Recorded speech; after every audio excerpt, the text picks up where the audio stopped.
Mom sold my college fund to buy my brother a Porsche. Joke's on her, I own the bank that holds their mortgage now. Tomorrow, they'll beg. And I'll say no.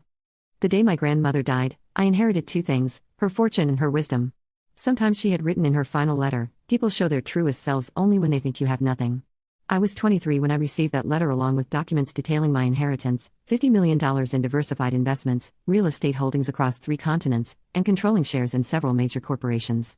My grandmother, Eleanor Wright, had built an empire from nothing, but she'd done it quietly. The world knew the businesses, but few knew the woman behind them. My parents never understood her.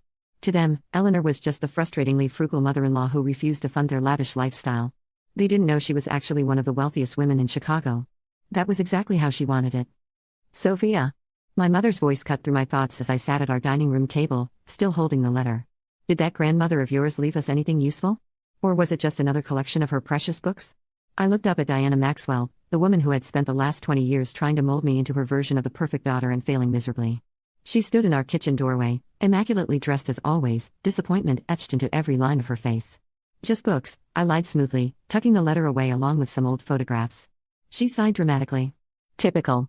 That woman never understood the importance of maintaining proper social standing. Do you know what the Hendersons would say if they could see our 10-year-old car? I did know.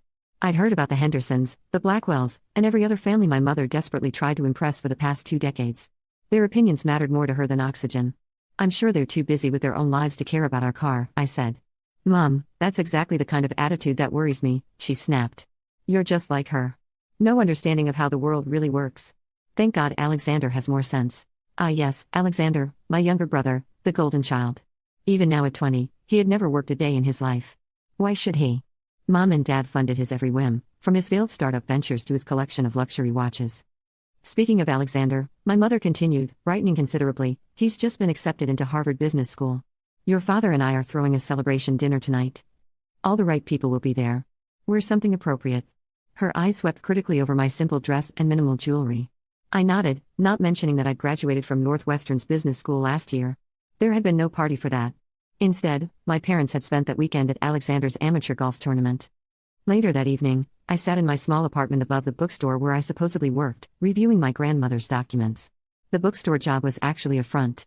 I owned the building and 3 others on the block through one of my grandmother's holding companies. But as far as my family knew, I was just a struggling bookkeeper living paycheck to paycheck. My phone buzzed with a text from my father. "Don't be late tonight. The Blackwells are bringing their son, James. Wear the blue dress your mother bought you." James Blackwell. Of course, they were still trying to orchestrate that match. Seeing him as my ticket to proper society.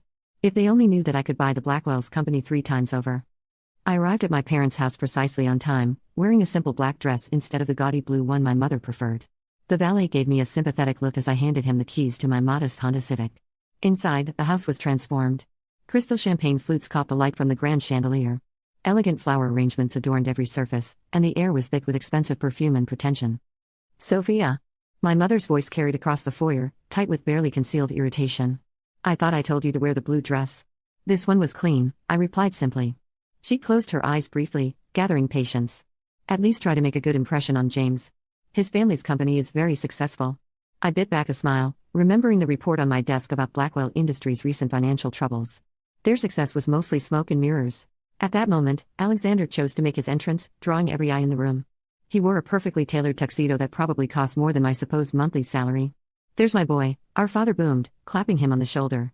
Harvard Business School's newest star. I watched as person after person congratulated him, praising his natural business acumen and brilliant mind. None of them seemed to remember his 3 failed businesses, all funded by our parents' increasingly strained resources. James Blackwell sidled up to me, champagne in hand. "Sophia," he smiled, all white teeth and practiced charm. "Still working at that little bookstore?" "Someone has to pay the bills," I said mildly. He laughed as if I'd told a particularly amusing joke. "You know, my family's company always has positions available for motivated individuals. I'll keep that in mind." The evening continued in this vein, a parade of wealth and subtle condescension. I watched my parents fawn over Alexander, making endless excuses for his past failures while pointing to his imagined future successes. But beneath the sparkle and shine, I could see the cracks. The way my father's hand shook slightly as he signed the catering bill, the tight look around my mother's eyes when someone mentioned their recent vacation, actually a desperate business trip to save a failing investment.